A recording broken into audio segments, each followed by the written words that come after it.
And nothing's changed with any of the judges, right? Cool. We negate. Contention 1 is ending ISIS once and for all. Magid 2 weeks ago, Foreign Policy writes that with coronavirus ensuing chaos, the Islamic State, which has been on the back foot for years, is now eager to return into this vacuum. Luckily, US presence helps fight ISIS in 2 ways. First is by creating stability. Carafella 19 of the ISW explains that currently, areas ISIS has lost in Iraq and Syria are neither stable nor secure. Importantly, N17 of the CSIF writes that the way ISIS emerged in the past was by capitalizing on the chaos in Syria and the weak central authority in Iraq. However, US presence fixes these problems, as COP 18 of the Military Times explains that US and coalition forces are involved in stabilization efforts, including resettling displaced Iraqi civilians and getting civilian infrastructure back up and running in areas that were devastated by ISIS. Brands 15 of the SSI continues that because withdrawal prevents these efforts, removal of American forces from a still unstable context undercuts any previous counterterrorism gains and facilitates the insecurity in which jihadist organizations thrive. Second is by training Iraqi forces. Noack of the Washington Post reports in January that training and funding is responsible for the country's only counterterrorism force that is not corrupt. However, if the United States were to withdraw its troops from Iraq, the governmental counterterrorism force would likely merge with Iranian-backed militias, which would undermine their reputation and constitute a large blow to the Iraqi state. Felcher 20 of Politico corroborates that when the US left Iraq in 2011, the Iraqi military quickly deteriorated to the point where the Islamic State could grow in our absence. For these reasons, Carafella concludes that when ISIS seeks to reestablish territorial control in Iraq, it will likely succeed if the United States withdraws. The impact is refugees. Reed 19 of World Vision writes that primarily because large-scale military conflict died down, to date, more than 4 million people have returned to their homes since hostilities began.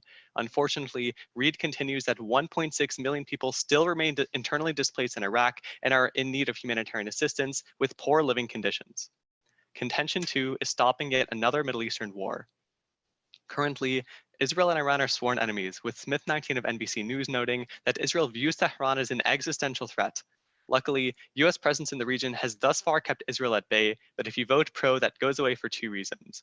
The first is Iranian nuclearization. Etzioni 19, professor at George Washington University, writes that if Iran faces no provocation or reaction to its provocations, it will expand its nuclear program. The reason being, Tehran believes nuclear weapons are the best guarantees to its national security and act as a proactive shield.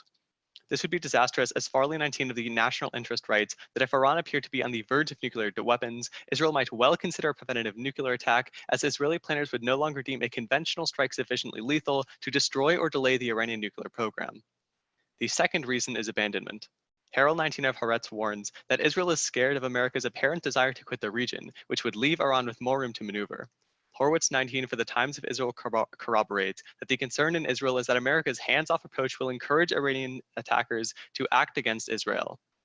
This is harmful, as Horshik 19 of The Conversation writes that Israel is known to take aggressive preventative action to protect itself, including by launching preemptive strikes on neighboring nations it views as threatening. If international relations with Iran grow more volatile, Israel could take dramatic unilateral action, which she concludes Iran would surely retaliate against, and trigger a region-wide conflict that spirals throughout the entirety of the Middle East. This would be disastrous and lead to war, as Orr 19 of the Guardian or of the Atlantic writes that the conflagration could be ignited by just a single spark, and after a day of large-scale exchanges, the real war would begin, with a number of rockets raining down on Israel totaling as high as 4,000 per day. Faced with thousands of casualties, Israel would surely deploy some of its nuclear arsenal to end the war quickly. Disastrously, TERS 13 of Mother Jones finds that such a nuclear strike would kill an estimated 5.6 million people and injure 1.6 million more in Tehran alone. To save lives, negate. All right, I'm gonna send out the doc right now. Would you like us to do the same, by the way, or? That's more of a Drew question. Drew, do you want them to send their doc? I mean, why not, right? Yeah, why not? Go ahead.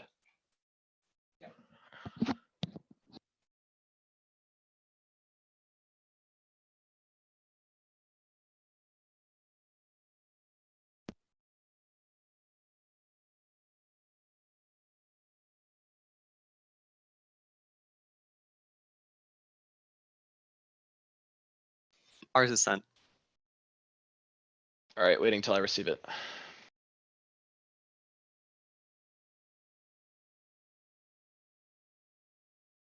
right, cool. I just got it, and I'm gonna double check my doc and send it out now. All right. No, you're good.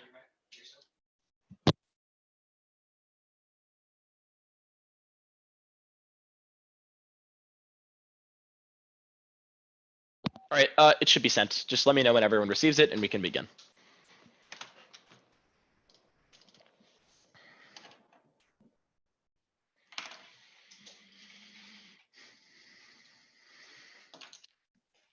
Alrighty, has everybody got the document? Yes? I'm gonna assume the finger means 1 second, Zane? Okay, cool.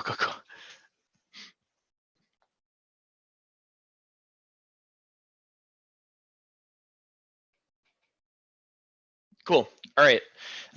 If everyone's ready to begin, I'm gonna start.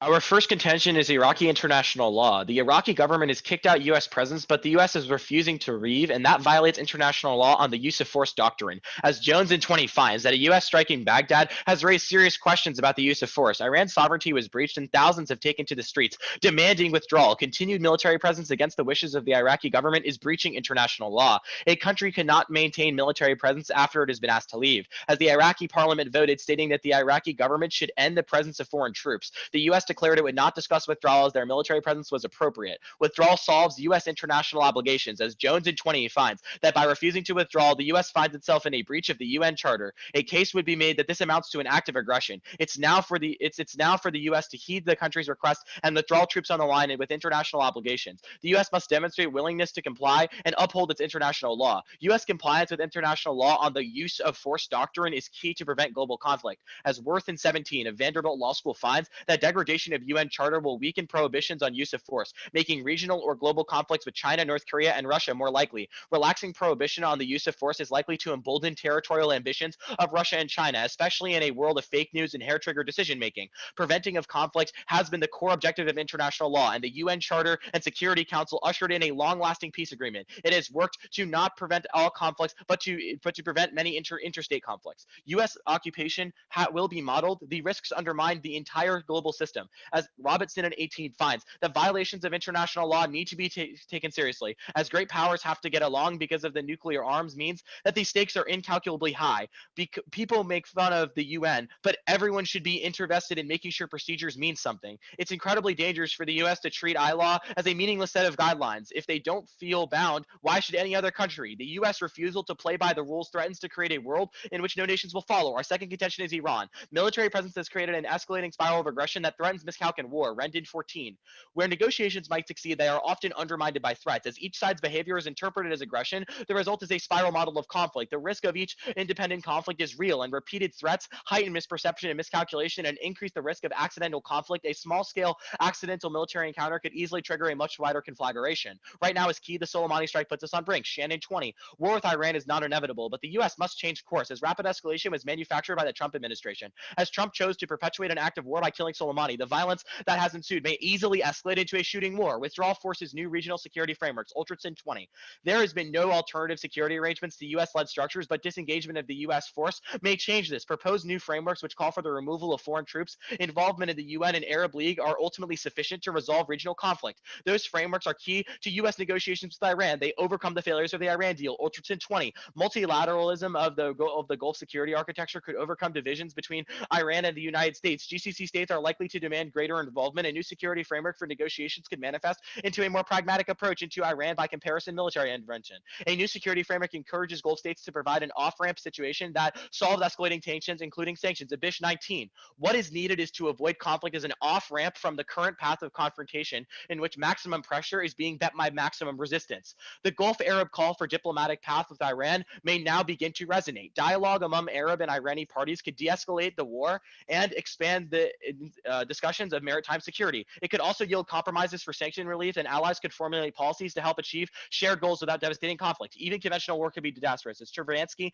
in 18 finds that war could still be carried out over the Middle East and Central Asia, involving millions of civilian casualties. Even if nuclear weapons are not used, conventional weapons would contribute to a Chernobyl-type disaster with extensive radioactive fallout. Ultimately, Matt's going to check back their nuclear war impacts, but that's time. All right, are you ready for cross?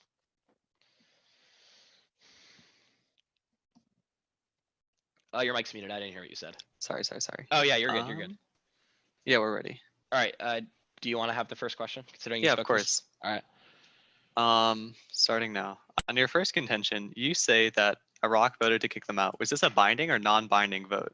So it was a non-binding vote, but the reason it matters is twofold. Firstly, the first piece of evidence we read you talks about how it's very popular in civilian sentiment to get them out, and we'll read frontline evidence on this later in the round, but the newly elected prime minister of Iraq is super anti-US, and all of our evidence points towards this resolution becoming something that is legally binding to take them out, and let's it's not about the stack points. perception of US forces, right? Let's not through the stack US points. force. Let's just talk about the first thing you said. You said that the Iraqis really don't like US presence in the region in the SQO. When did the Yes. protests end? Our argument is the protests are ongoing now, like even in the midst of coronavirus. That's what our So Jones evidence says. It will answer this question more specifically than I can. Can I get a question? On the Jones evidence, can you point me to the part where it You've talks asked about 3 questions in a row. It specifically says the term protesters and breach of sovereignty. If you read through it, it definitely says that. I remember reading it. All right. On your second contention about abandonment, you read like this horse evidence that talks about how U.S. leads to aggressive actors. Can you give me one example? Yeah, sorry, whatever. Can you give me one example of a time where the U.S. military presence led to an increase of aggression, I guess? No, we're the con. Why would we argue that? Right, that's what I'm saying. So how about the Soleimani strike? Is that not a definitive example about U.S. aggression? But there wasn't really much retaliation. I'm confused. So what you're getting I at. would consider Iran literally bombing a U.S. naval base in Iraq that killed a British and American serviceman as a pretty serious retaliation. There's also been other conflicts ongoing. That's not a and very Iran is serious still retaliation attacking. insofar as the casualties were incredibly low and rapid de-escalation followed. So for example, a synonymous thing would be if Iran all of a sudden killed like the Secretary of State. And then in response, the US is just like, we'll just take out one of your bases. That's very quick de-escalation. Right, Can I get and a question? I'm gonna respond to that claim though, because you asked 2 in a row, right? It's the notion that Iran is currently formulating a strike, which is why our evidence points towards the fact that there'll be a spiral aggression. Sure, that seems to me like a conspiracy theory. On your case one more time, when Iran are not conspiracists, but okay. Do you have a question? Fine. On your first contention, when you still talk about this Iraq vote, did the Sunnis and the Kurds abstain? I don't really see why that matters at the point answer where is the yes. majority The reason does not matter for our argument. The prime minister supports it, and protests prove that there is political support to actually pass a binding resolution. I don't necessarily care about the prime minister right now. I'm talking solely about the legislative care about vote. the prime minister, who is an executive power to write this into law. That's obviously something you could share about. And if you read the argument, you would know that. Yeah. Okay, you should. When I'm talking about your vote, I'm saying this vote is irrelevant. Insofar as like half of the population like literally just abstained from it. So Congress is not entirely representative of half the population, but there are protests and the prime minister is involved. This is a debate we'll have later. Can I get a last question in Crossfire really quick? It's 307. All right, we'll just call it then. Okay. Are y'all taking prep for rebuttal? Let me double check. Grant, prep? Yeah, we'll take prep. Okay, dope. Starting now.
I had that at 103.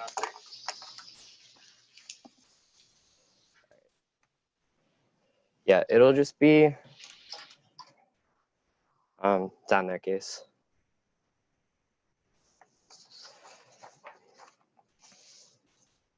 Is there a docker now?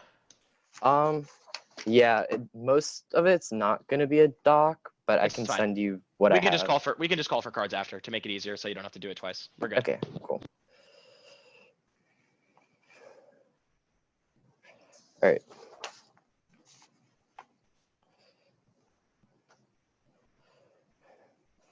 All right, is everyone good? Cool. Yeah, so it'll just be C1 first. On the C1, the first thing they basically talk about is a bunch of anti-US sentiment protests. The problem is that that's not actually happening. Cordsman 20 finds that right now the major protests occurring in Iraq are anti-governmental protests rooted in distrust of the Iraqi political system and frustration with widespread poverty. At the point where literally the impact they talk about of like Iraqis wanting the US to leave, the protests are literally not about that at all. Their argument isn't true. But then on the vote, first, the withdrawal vote was non-binding, so we're probably not violating international law right now. It's fine. But two, as Zane alludes to in Crossfire, it was very explicit that a bunch of Iraqi lawmakers protested it. For example, specifically, Sunni lawmaker and Kurdish lawmakers didn't vote. The reason that's important is because these specific people are mainly supporters of the United States, which means that people that are supporting the US didn't even vote on it. It's not a good. It's not good. On the idea that like the prime minister supports this is a really bad argument because the prime minister they're talking about has literally has resigned, and the only reason that he's like still like technically prime minister is because of the fact that there are new elections going on now and no prime minister has been able to form a government. He's still not actually doing it. There's no prime minister right now that like actually has any authority at all. On their impact, where they talk about like international law, first, it's not unique. The US violates international law literally all of the time. We like literally their own example of us assassinating Soleimani is like a great example. But two, we like sell like white phosphorus bombs to Saudi Arabia, which they use on civilians. That's like also a really bad violation. But secondly, insofar as it's literally been like several months since we bombed Soleimani, we would say their impact should be happening in the SQO, but there's literally like nothing happening. Go to their C2, where they talk about a war with Iran. First, on their war uniqueness, it's really, really bad. The reason is because Cooper 20 finds that right now Trump has no appetite for war with Iran. The reason that's important and the reason we know it's true is because right now US actions are inherently defensive. For example, we are consolidating troops away from bases and having like less control or like moving away from Iraq or moving like towards Baghdad, towards like safer Kurdish areas. But secondly, we would say fundamentally all US retaliation since the Soleimani attack has been purposely non-lethal. That's what the Cooper evidence concludes. Insofar as that's true, we're trying to avoid war in the status quo. It's not actually going to happen. But the alternative is way worse because then Iran expands into Iraq. Detmer 20 VOA explains that Iran's use control over Iraq is critical to their survival as Iran sees Iraq as an economic lung that can help alleviate the impact of sanctions and a crucial logistical supply line that links Iran to the Assad regime and Hezbollah. For this reason, Iran will never give up on fighting Iraq.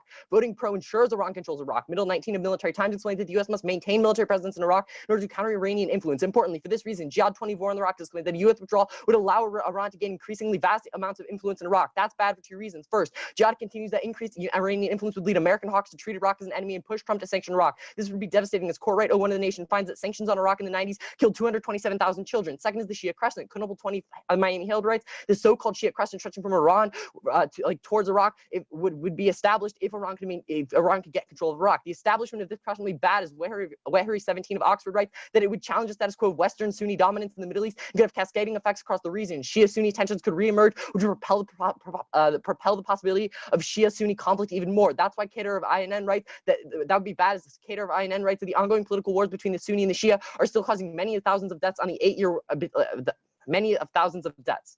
On their argument about like negotiations at the bottom where they say they have their solvency. First, the first piece of evidence they talk about is like talking about multilateralization. They literally never read any links into that. It's not happening in the SQO. Their own evidence says that. But secondly, negotiations are impossible for two reasons. First, between the United States and Iran. The reason it's bad is because Mackenzie 19 of CNN says that Iran will only come to the negotiating table if the US removes sanctions. But that's impossible because OPC 19 of Politico finds that Trump has already said this won't happen. But secondly, they can never negotiate with Saudi Arabia. The reason this is Rescue 19 of the National Interest explains that Saudi Arabia sees Iranian expansion as an existential threat, while Iran sees it as a bedrock of their regional power. At that point, Iran and Saudi Arabia have literally irreconcilable differences they can never negotiate through. But secondly, Saudi Arabia literally wants high tensions with Iran, so they're never going to negotiate. Al-Rashid 18 in the New York Times explains that MBS views preserving the enmity of Iran as a fundamental prerequisite to ensuring the environment necessary for wider ideological change in Saudi Arabia, from Wahhabism to Saudi nationalism. Insofar as rising tensions with Iran are inherently in the interest of MBS, he's never going to engage in the de-escalation. They talk about Iran and Saudi Arabia, and Iran and the US are always going to be like opposing each other.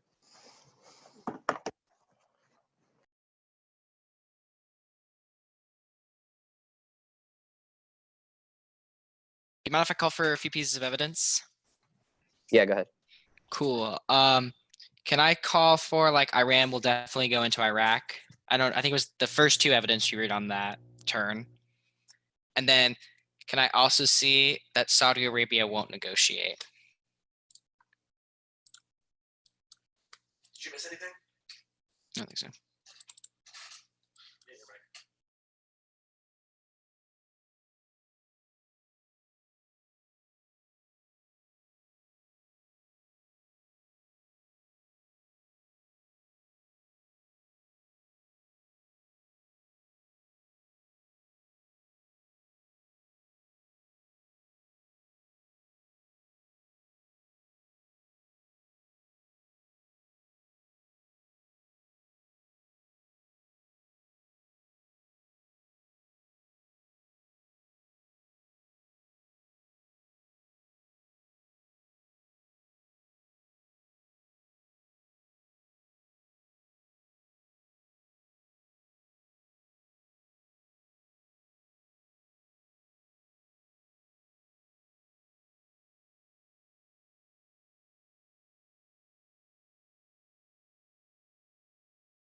it was the evidence on the turn, and then what was the other thing?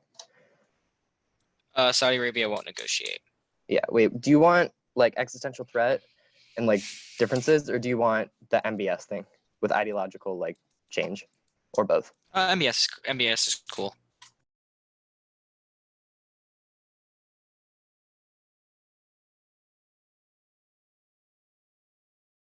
The other thing, can we see the evidence that the protests are about anti-government trust instead of about the US presence?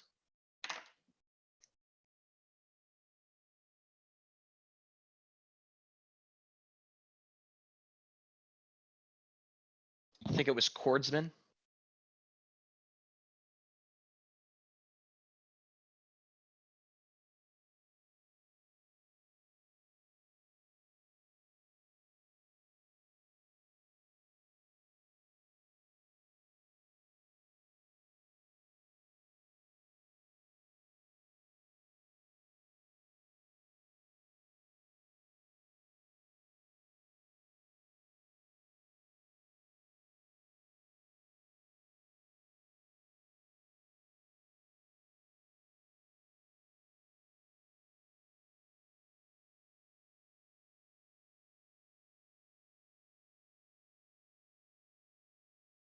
Okay, I sent it.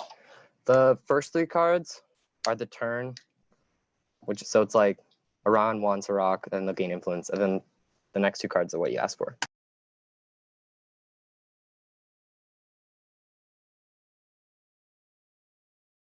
I'll let you know when I get it, and then we'll take some prep.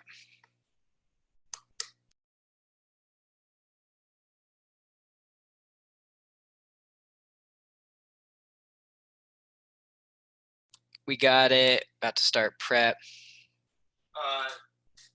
Starting. Before you do that, Drew, the Cordsman evidence has no link. It's just a paragraph of text without a site.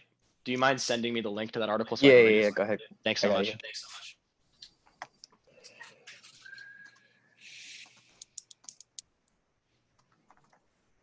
Look at their tags.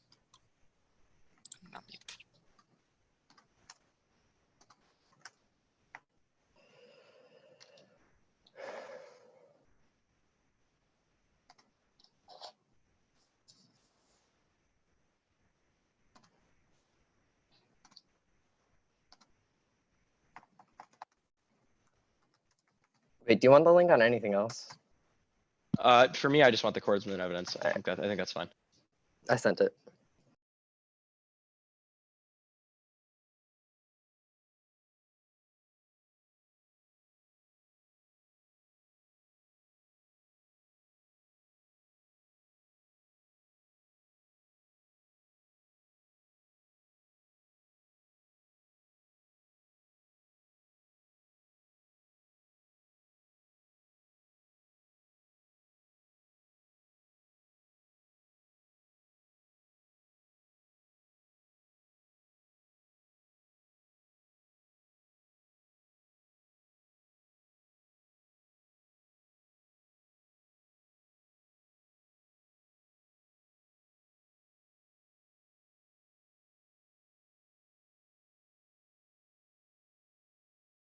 Uh, 35 seconds. I'll send the doc out in 1 second.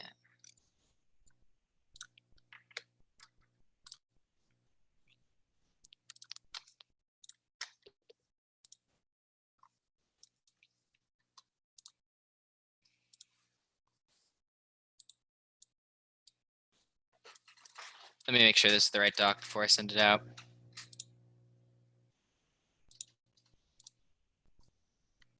My computer first.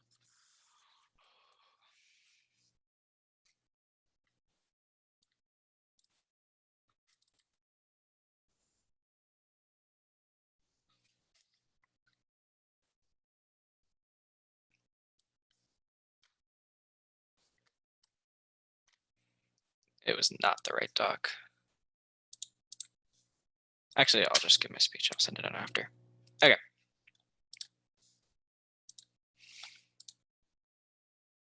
Give me a sec to get back on Zoom. My computer's kind of like freezing right now. Sorry about this. Okay.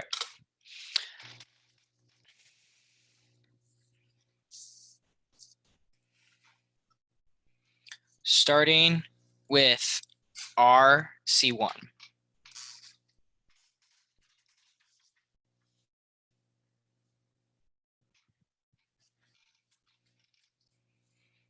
Okay, thumbs up, I guess. Or is anyone not ready? That's a better way to do it.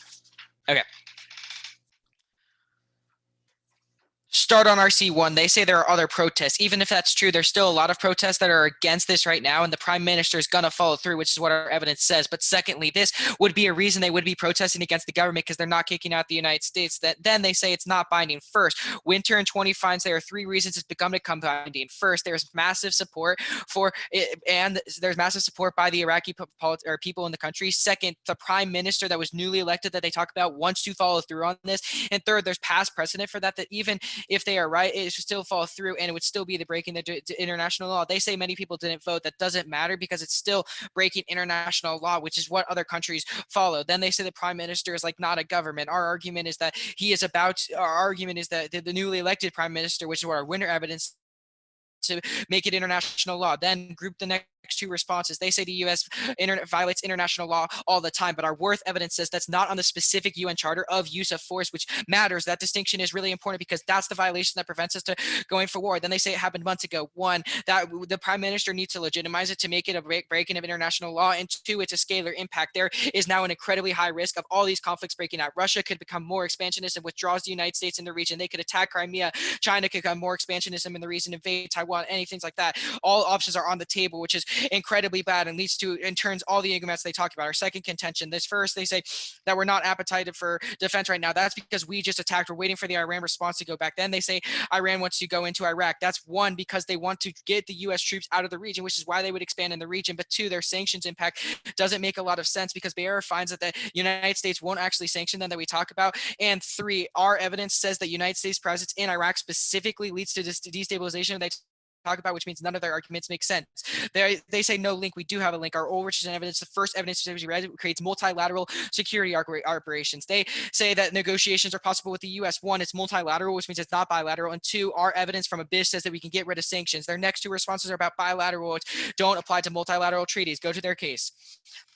At the top of ISIS, first, Havel finds in 20 that basically all of their evidence is before the Soleimani strike that says counterterrorism is working. However, Havel finds in 20 that right now it can't work because we have no cooperation in the region or cooperation with Iraq to actually sign all these policies that we talk about. Second, Labor finds in 20 that targeted strikes and things like that can solve the threat, which means we don't need their presence that we talk about. Third, Ratson finds in 2019 that we can use offensive cyber operations to diminish the ISIS threat because they don't know where they're going, which means we can solve their first links about stability. But Bandon finds in 20 that other countries can come in, and specifically the U.S. presence in the region leads to less stability because we literally have troops outside that are getting protests. Then Iraqi forces argument. No, Bazzi finds in 20 that Trump has wrecked this coalition program because there's no trust in the government, which means it's not working right now. But they make terrorism worse for a few reasons. First, Adams finds in 2015 that there's free riding with other countries, which means they don't want to support it right now. And instead, we should focus on regional diplomacy. But second, Brathwaite finds in 2015 that there's anti-American sentiment that causes more terrorism. Our evidence was really good on that. Not reading the third turn. Middle Eastern war. Their link is reverse causal because Lustig finds in 2019 that the reason Israel is aggressive because U.S. troops are in the region, they feel like they're protected. Then secondly, Freeman in 2015 finds that empirically when presence goes away in Egypt, Jordan, and Palestine, even existential threats to Israel turns to diplomacy. Third, Keck finds in 2015 that Israel doesn't view them as an existential threat and their policies don't support that, and they don't even focus on Iran and their nuclear arguments. 1, the non-proliferation treaty means that Iran won't actually build up the weapons. But secondly, Warden finds in 20 that they're really far off, which means it will take decades for their impact to happen. And the reason they would do it is because of sanctions. Our multilaterals already solve sanctions. Their abandonment warrant. First, Tisdale in 20 finds it won't happen because we'll give intelligence for things, examples. Secondly, Black in 2019 signs instead, if there's some small abandonment, they would actually turn to diplomacy with the GCC and Iran. But on their impact, 1, all finds in 2019 that countries are taking precautions right now, which means the impact won't even happen. But secondly, the NBCS News finds in 20 that the Israel prime minister is facing a moderate right now, which means he won't want to be a hardliner and go to war.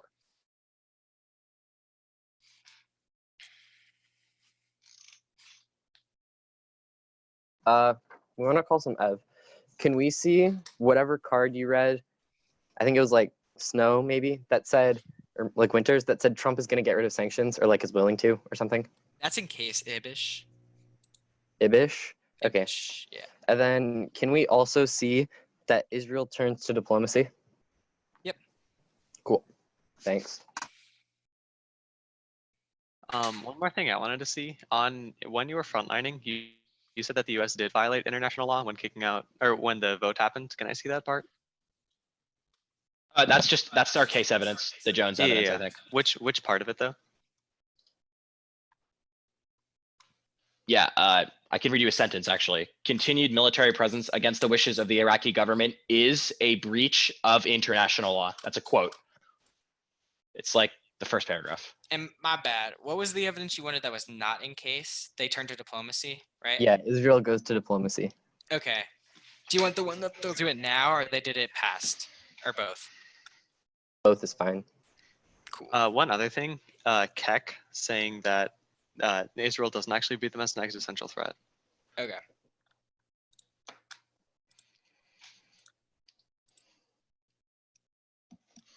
So how many pieces of evidence and which ones, just so I can help Drew out? So it's the two pieces of evidence saying Israel goes to diplomacy. Yeah, we already have Ibish, and then the existential threat card that says Israel doesn't view Iran as an existential threat. Okay, your card about them viewing them as existential threat is in case, right? Yeah, Which one is that, just so I can pull it up? Smith. All right, cool, thank you.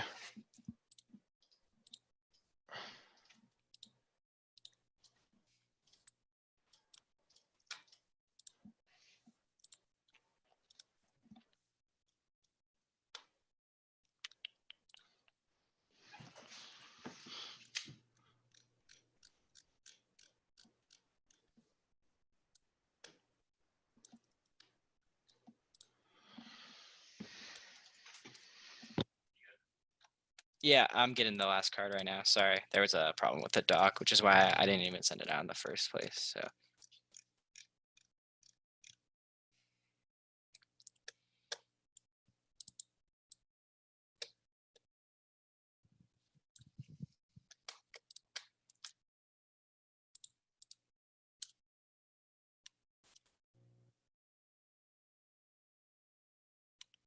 sent.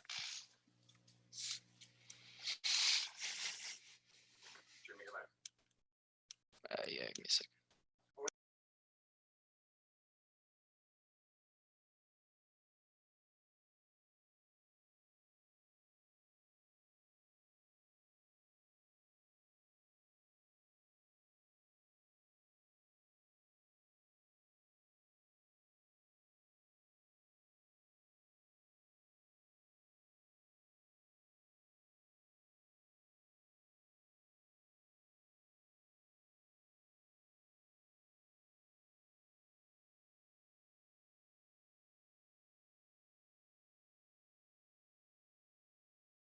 Okay, are you good for cross? We just got it.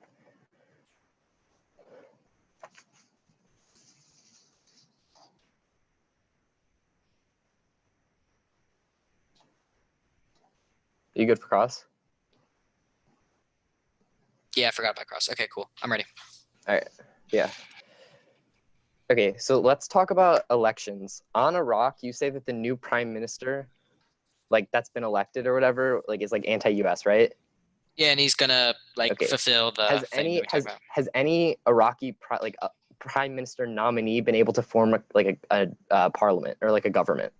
Well, our argument is that they're about to continue the thing that they've already voted on, which means they don't even really need a parliament. He's just gonna fulfill the support that they talk it, sign it into law. No. Okay, so your whole thing says that like it's like all about the prime minister, but like there is no current, like the current prime minister is literally like a lame duck because he resigned in like at the end of 2019, and they're trying to find a new one, but no one can form a government. So, like, ours talks about like the new prime minister that's been elected and is in the office right now. No, my point is that there is no new prime minister. There hasn't been anyone able to form a government. So how can you like talk that's about just not true. The prime Yes, minister it is. met with the U.S. ambassador, and they've like been talking to each other. Like, I like our evidence just disproves this fact that you talk about. I don't know if it's just not true. But yeah, do you have a okay. question? Sure. Yeah. I guess let's talk about Israel, right? Yeah. So, like, what incentive do they have? Or I guess let's say Iran is being aggressive in the region right now, would Yeah. Israel strike or no? Or is like aggressive on Israel's border? Right now, Yeah, let's say they are. we would Let's say say in the school they're not going to strike Why? Yeah, like why? If Iran's being aggressive, why would they not strike now? because the U.S. like security guarantee and stuff.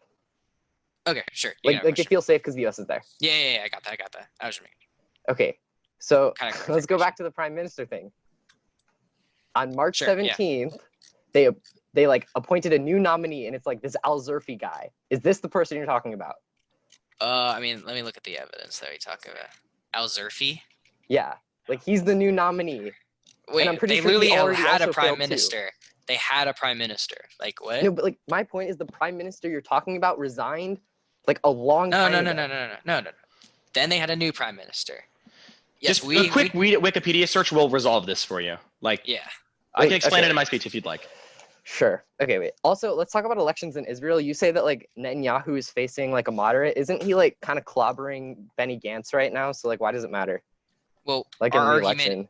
yeah, our argument is because he's not like going to war with Iran and stuff. You know, Yeah, like no, that but, would like, that's okay, a big that's fair. turn. I think. You know. We would just say that like Netanyahu is just like crushing Benny Gantz in the election so much that it probably doesn't even matter. You All right, do you have a don't think question? going to war is not a big foreign policy change that could probably swing an election? Going to war with Iran in a nuclear conflict? I don't know. I think Sure. people care about that. Yeah, I don't know. There's like 8 seconds left. Do you have a question? Nah, I'm good. All right.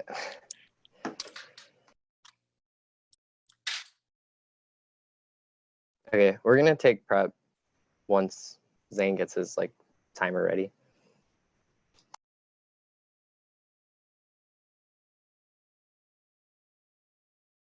We're starting off.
All right, that's all of our prep.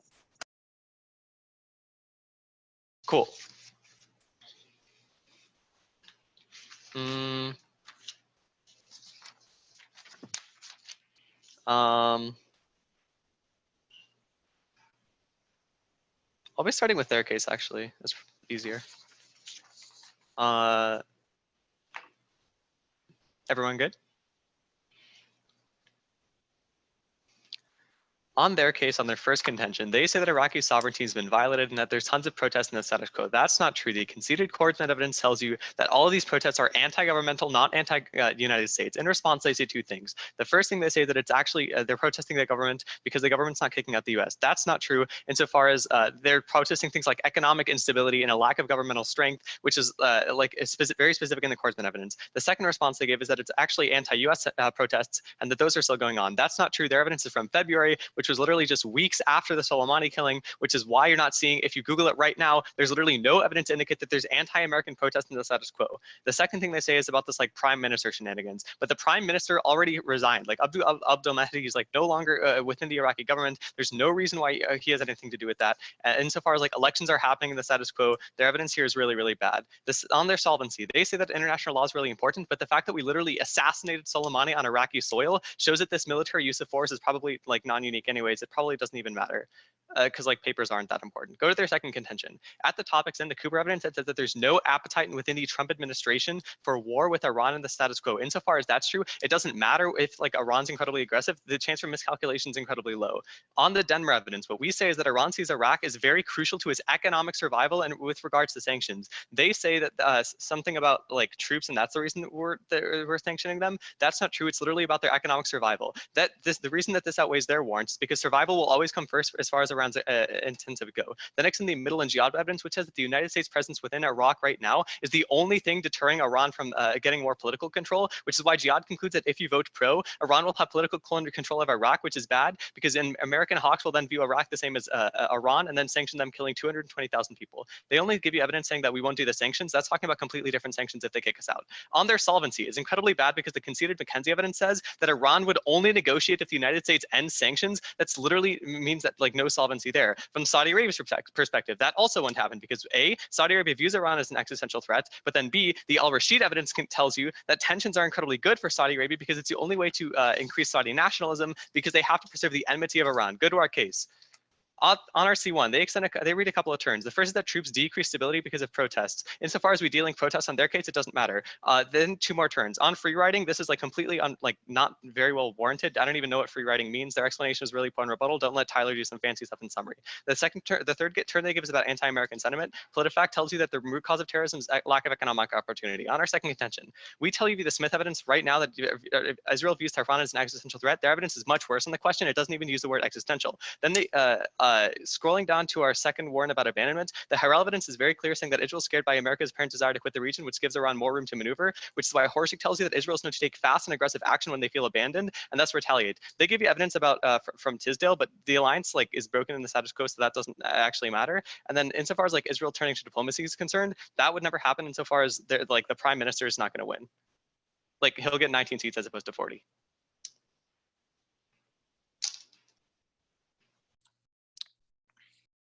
We're gonna run prep.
All right, we're out of prep.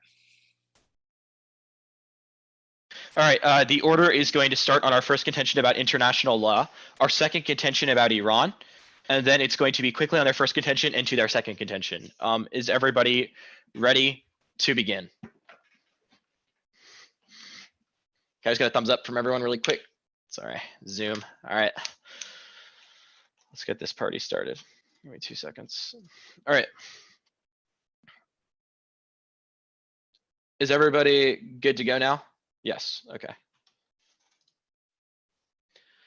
The U.S. has been kicked out of Iraq. The Iraqi parliament and prime minister want the U.S. out, but they're refusing to leave. That is a direct violation of the use of force charter and the Jones evidence, which they have not contested. Failure to comply gives the green light to other nations to ignore international law and armed conflict. China, Russia, and others are already restrained because of the UN doctrine, which makes U.S. compliance critical to prevent a great power conflict. That's the Robinson evidence. Ultimately, withdrawal is the only thing that can solve this, as respecting Iraqi sovereignty sets a precedent for respecting international law that gets modeled by other countries like Russia and China. Onto the line by line. They say the Kordsman evidence talks about how it's anti-government and not anti-U.S. presidents. Our evidence literally postdates theirs from February and says there are protests about anti-government or anti-U.S. presence in the region. They also say they're protesting the strength of the government. Obviously, the Iraqi government being unable to kick out the U.S. is an example of how they are not strong and is something that they are protesting. They might not be protesting now because of Corona, but after it will eventually come, which means our impact still materialize. They say Abdullah Omani resigned. This is not true. They have read no card on this evidence, and our winter evidence from January this year literally says that the interim prime minister is Abdullah Omani and he is in power now, and he supports kicking them out. But they have also conceded the Worth Frontline. The Worth Frontline literally says it's not specific. Their evidence is not specific to the use of force charter, and the Soleimani strike doesn't prove any of our arguments because it didn't break the use of force because there were still troops in Iraq. It was just an airstrike. Our impact is scalar. They have conceded the Robinson evidence. Ultimately, this would lead to a nuclear war, which has the highest probability because they literally haven't contested our links. But then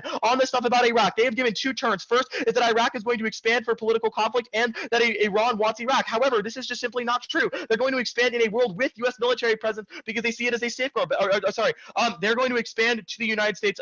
There's no impact on this turn. The alternate evidence is really good. It talks about how withdrawal is key to stop Iranian aggression because they're going to be fearful and have to come to the negotiating table, which they've done empirically. But then they say they only vote negative if they end sanctions. Our Bahar evidence has been conceded. It literally says that sanctions will never be imposed in Iraq because A, Trump doesn't want to do it, and B, it's really politically unpopular, which means he probably won't get reelected if this was to happen. But going on to their case, there's a lot of problems here as well. Firstly, on the terrorism stuff, they say it's not the root cause of terrorism. However, anti-U.S. sentiment is still a cause of terrorism, which means that if there is more anti-U.S. sentiment because of troops in the region, that will increase the amount of terrorism. But without U.S. presence, we see that diplomacy is going to be created. That's what all of our evidence says. On the Keck evidence, they say it doesn't use the existential threat language. Our evidence is better comparatively because it looks towards policy priorities, and it talks about how the Israel foreign policy doctrine simply does not fear Iran. The foreign policy proves this. They have literally conceded the most important evidence in the round, which is a straight turn on this argument. The black evidence literally finds that small amounts of abandonment are good because it leads Israel to turn to diplomacy because they want to negotiate with the GCC in a world where they lose the U.S. security protection guarantee. This is empirically proven by the fact that every time the U.S. has ever threatened to pull out troops, Israel goes to the negotiating table, and why any airstrike that Israel has never done has never actually manifested into anything serious. They've also conceded the terminal defense on the impact that literally says ultimately Israel doesn't want to go to war because they see it as a precaution and they see that people will die because Iran will retaliate. We what? Oh, we still also give Israel intelligence, which means they won't feel abandoned. The black evidence is where you should vote.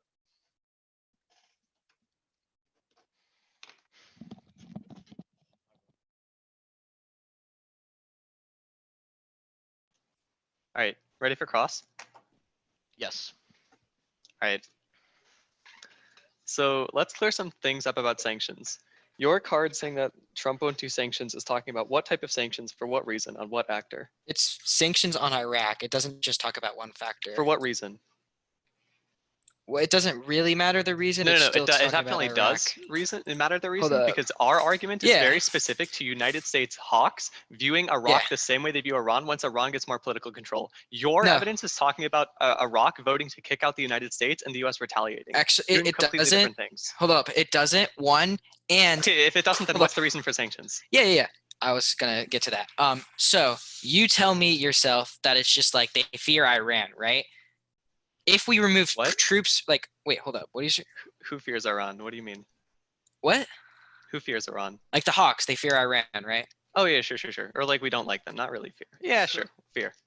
So yeah, our evidence is like one that like the president specifically is not going to like launch sanctions that we talk about specifically. And We two, have it's just like sanctions on Iran incredibly right now. Empirics disprove. What do Yeah, you mean? because Also, you Iran's have building to nuclear win weapons. The facts that Iran is We going were to doing that encroach before they were upon doing that. Iraq and lead to an impact. Can we get a question? Well, no, but we already win that because of Denver evidence, which is conceded. Your only front line to that's about like troops making Iran more aggressive, but that doesn't actually in Iraq because we're talking about economic survival, and survival comes before political So yeah, ambitions. there's other arguments on the Israel stuff, like the conceded turn Wait, about abandonment Israel? being good on diplomacy. Can I get a question?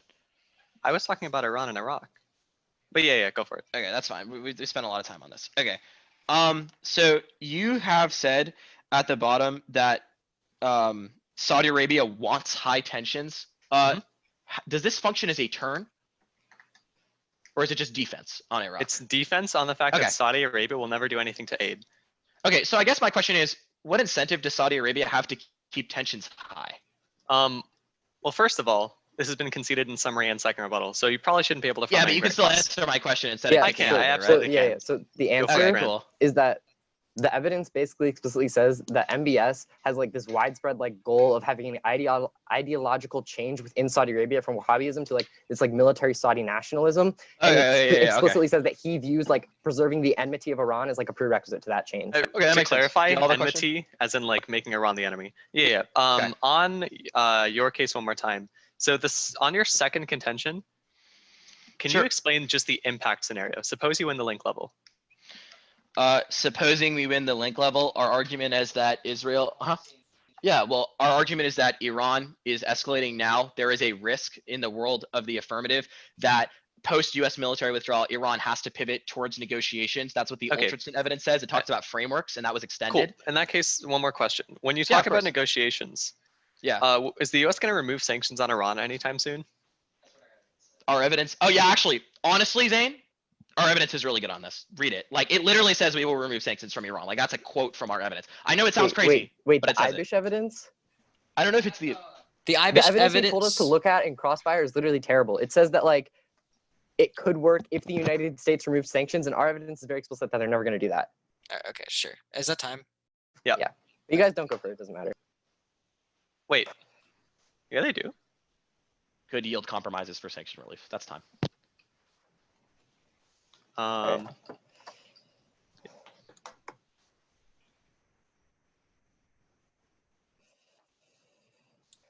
y'all out of Are y'all out prep? of prep, right? I think Yeah, I remember. yeah. All right, cool. One sec. I just have to mute myself on the phone so I don't annoy Zane.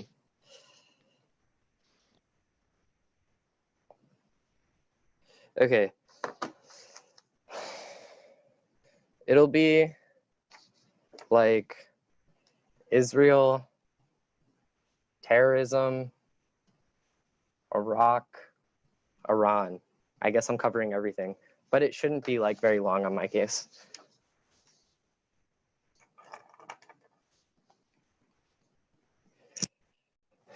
Okay, is everyone good? Yeah? All right, cool.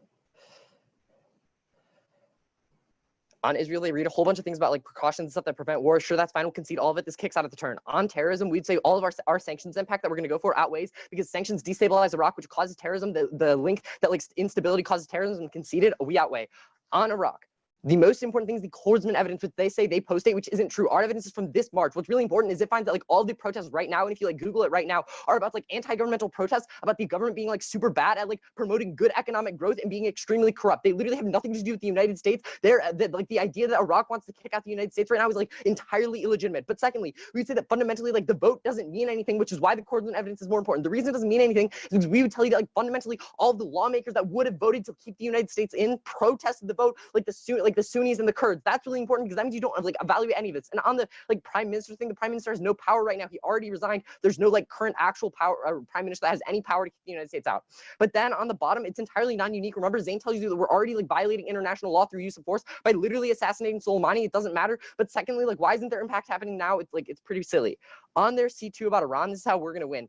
On their any offense they can garner from this, the Cooper evidence is literally conceded in summary, which says that right now there's no chance of war because like no one wants to go into it. And secondly, the McKenzie evidence that says like Trump's never going to end sanctions also like is defense on their case because it means diplomacy is impossible because we both teams agree that Iran will only come to the table without sanctions. At that point, you extend the turn. The Denver evidence finds that right now Iran needs Iraq to like avoid U.S. sanctions. The reason that's important is that means the middle evidence finds that as soon as the United States leaves, Iran gains political influence in Iraq. The reason that's bad is because the conceded jihad evidence finds that when this happens, the United States Hawks view Iraq as an enemy, which is why they impose sanctions. Court finds that this kills 227,000 people. Our evidence on the sanctions is way better on the question because it talks about after Iranian control of Iraq. This outweighs in two ways. First, strength of link. It's literally conceded turn. There's no actual interaction with the analysis. Like the Denver evidence is also conceded. Secondly, on clarity, we would say like the impact of sanctions being bad is like far more clearly easy to vote on than like international law breaking once like causes like global war.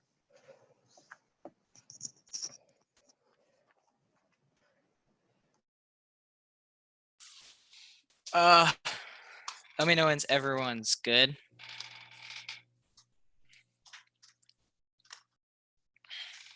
Okay, sorry, my bad, I wasn't looking.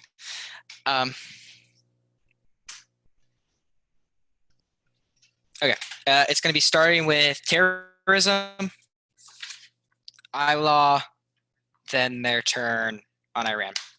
Okay, is everyone good?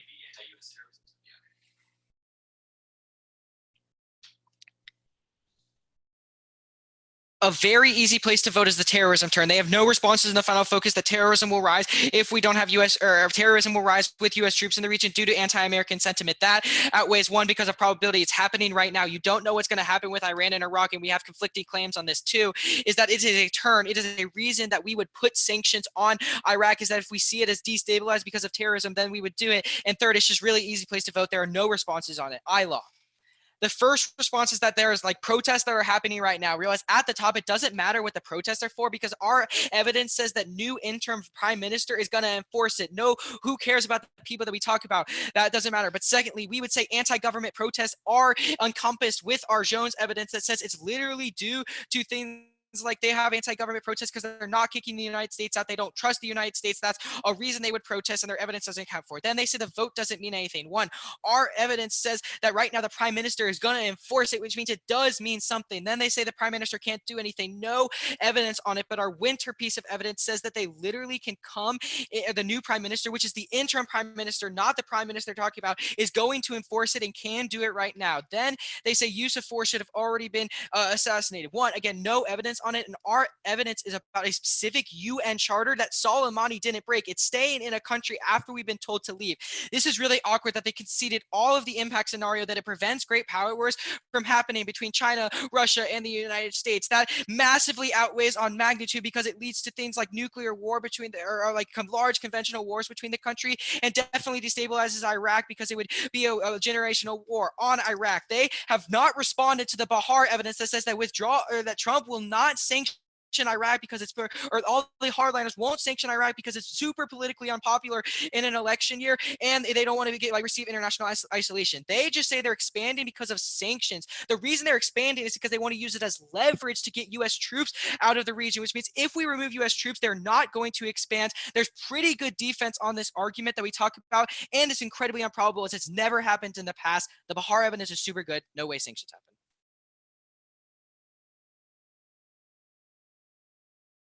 Yeah, good round. Good round, y'all.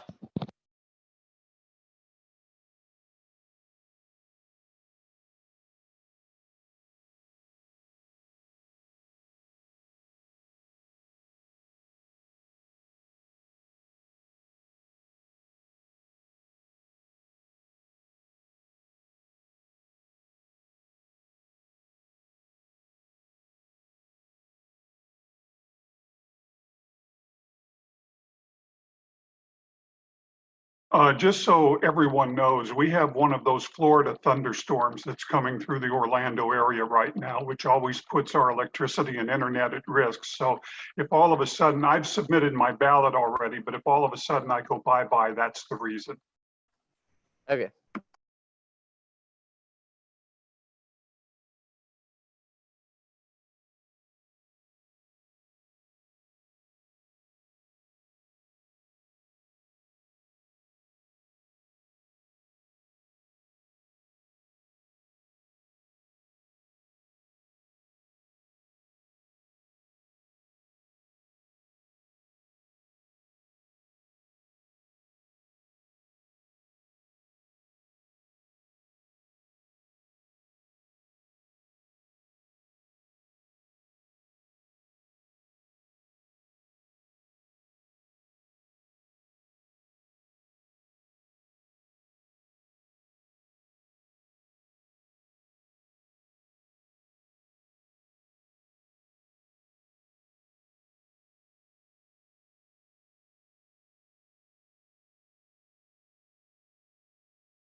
Okay, I was the third judge to submit, which means that I can go ahead and announce the decision. First, congratulations to all debaters. It's a really phenomenal quarterfinal round. I think it'll be a great learning resource for years to come in the community. It was really, really fantastic.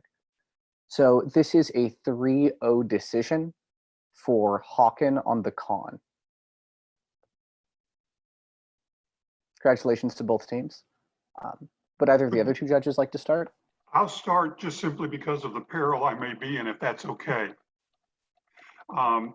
So I voted con. I was given enough doubt against the pro case on really both contentions, but particularly the first contention to go there. I think part of the problem both teams had is there's actually been 3 prime ministers since last November in Iraq. And I think the one that was anti-American that the pro was talking about in their case was the second one who was on the job for 3 weeks and at the end of March, maybe March 20th or whatever the case may be, stepped down. And now we have a prime minister designate, which is the third one, which of course this never enters into this debate because it's not brought up, but that third prime minister is more pro-American than the previous 2 have been. I only go into that detail only because the fact that neither side here really was able to get their arms around the presentation was more detrimental to the pro in my mind than it was to the con, because I have doubt as far as the pro's story is concerned. On the second contention, I accept the fact that in a weakened state, Iran does what they want to do, what they're motivated to do, what they've been inclined to do for a long time, and that is they invade Iraq. And I accept the idea that even if there is anti-Iraqi sanctions right now, as far as the political winds are blowing, that situation will change things. And one of the reasons why that situation will change is because the Trump administration, I think, will look at it more as nothing more than more sanctions on Iran, which already exist and aren't going to go away. So with that in mind, I really have no offense coming out of the pro case. I think that the turn that those sanctions will provide gives me enough offense if I need to vote for Hawken on C2. Let's go to the case at the top. In final focus, I'm told that terrorism is at least in part due to anti-American sentiment. The problem with this is that it does not deny that terrorism is related to an economic situation. And so whatever cause the economics exist, I believe the con takes with them to gain offense out of that contention. So the first contention on the con, the turn on the second contention on the pro is how I got to my decision. And thank you all for putting up with our storm.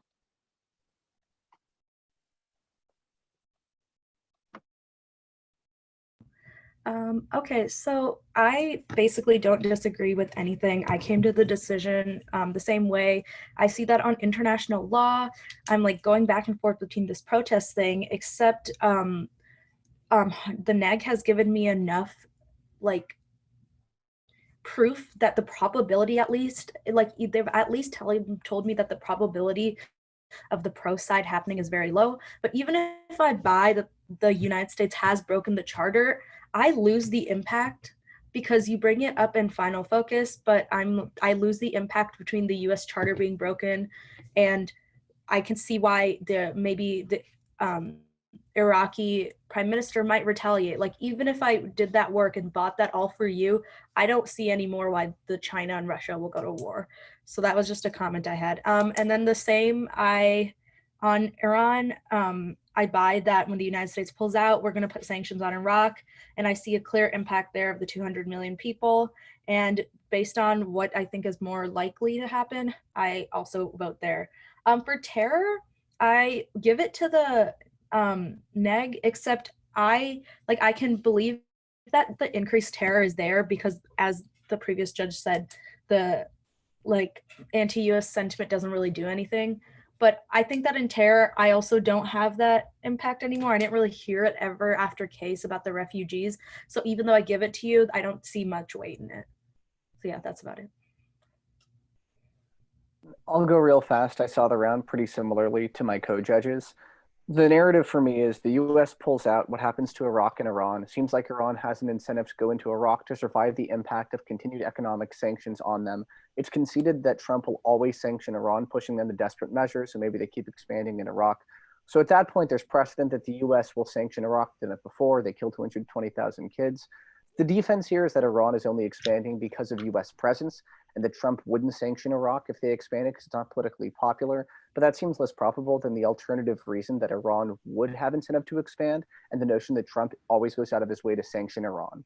The pro tells me that the Iraq sanction scenario is outweighed by the international law breaking and great powers conflict.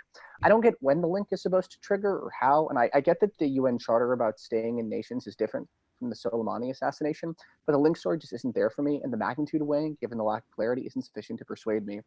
Finally, pro says that I can vote on terror. No real impact to terror is extended by either team throughout the round, so by the end of it, I don't know what voting on terror means. It seems like the US sanctions on Iraq, which I see as really probable in the scenario, may cause further terror anyway. But ultimately, a very, very good round, and I was privileged to judge it. Yeah, I guess just the one question I kind of have for the judges is I see how the ILAW stuff is a little muddled. What needed to be there in the final and summary focus, final and summary that made the impact extension or the argument more clear? My perspective more clear. I think, first of all, you have to win without any doubt whatsoever that the vote's not only binding, but it's going to be enforced by the current administration as far as Iraq is concerned. Without that, there's no ILAW violation. Yeah, and I think as for the impact, we don't really explain anymore of why the breaking of the UN Charter is going to lead to Russia and China backlash, because like I don't see the reason, like why just because we break a UN charter are Russia and China suddenly going to be like, let's go to nuclear war. I lose that in the round.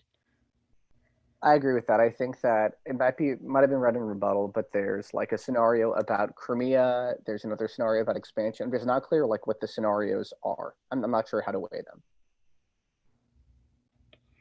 Thank you all for judging. Good luck in semis, boys. Thanks. It was fun. Yep, good debate. Thanks, guys.